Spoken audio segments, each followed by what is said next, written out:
నారా లోకేష్ ప్రస్తుతం ఉభయ తెలుగు రాష్ట్రాల్లో మారుమోగుతున్నటువంటి పేరు. ఎందుకంటే 2, 3 రోజుల నుంచి టీడీపీ నేతలకు ఆయన రాష్ట్ర ఉప ముఖ్యమంత్రిగా కనిపిస్తున్నారంట. అదేంటి నారా లోకేష్ గారు ఆంధ్రప్రదేశ్ రాష్ట్ర విద్యా, ఐటీ పరిశ్రమల శాఖ మంత్రి కదా అనుకుంటున్నారా? అవునండి. ఆయన ప్రస్తుతం ఆంధ్రప్రదేశ్ రాష్ట్రానికి విద్యాశాఖ మంత్రిగా, అలాగే ఐటీ పరిశ్రమల శాఖ మంత్రికి కూడా సేవలందిస్తున్నారు. సో, ప్రస్తుతం అయితే టీడీపీ పార్టీలో ఉన్నటువంటి నేతలకైతే నారా లోకేష్ గారు డిప్యూటీ సీఎంలా కనిపిస్తున్నారు. అంటే ఆయన డిప్యూటీ సీఎంగా చేయాలని చెప్పేసేసి చాలామంది టీడీపీ నేతలు బహిరంగంగానే చెప్పడం మనమంతా చూస్తా ఉన్నాం. అయితే ప్రస్తుతం ఆంధ్రప్రదేశ్ రాష్ట్రంలో కూటమి ప్రభుత్వం నడుస్తుంది. జనసేన, బీజేపీ, టీడీపీ 3 పార్టీలు కూటమిగా ప్రభుత్వాన్ని నిర్వహిస్తూ ఉన్నాయి.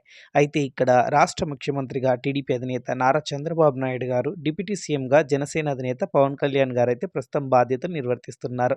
మరి ఇప్పుడు నారా లోకేష్ గారిని డిప్యూటీ సీఎం చేయాలని చెప్పేసి టీడీపీలోని చాలామంది నేతలు బహిర్గంగానే చెప్తూ ఉన్నారు. అందులో న్యాయం ఉన్నటువంటి అంశమే. ఎందుకంటే టీడీపీ పార్టీ ఇప్పుడు అత్యధిక స్థానాలు సంపాదించింది ఆంధ్రప్రదేశ్ రాష్ట్ర అసెంబ్లీలో.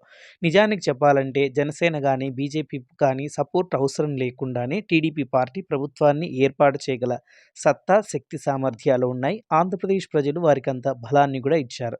అయితే ఇక్కడ కూటమి ధర్మాన్ని చంద్రబాబు నాయుడు గారు ముందు నుంచి కాపాడుకుంటూ వస్తూ తన కుమారుడికి అయినటువంటి నారా లోకేష్‌ను సైతం డిప్యూటీ సీఎం చేయకుండా పవన్ కళ్యాణ్ గారిని ఉప ముఖ్యమంత్రి స్థానంలో కూర్చోబెట్టారు. అయితే అది నచ్చని కొంతమంది టీడీపీ నేతలు నారా లోకేష్ గారిని కూడా ఆంధ్రప్రదేశ్ రాష్ట్రానికి ఉప ముఖ్యమంత్రిని చేయాలని చెప్తూ ఉన్నారు.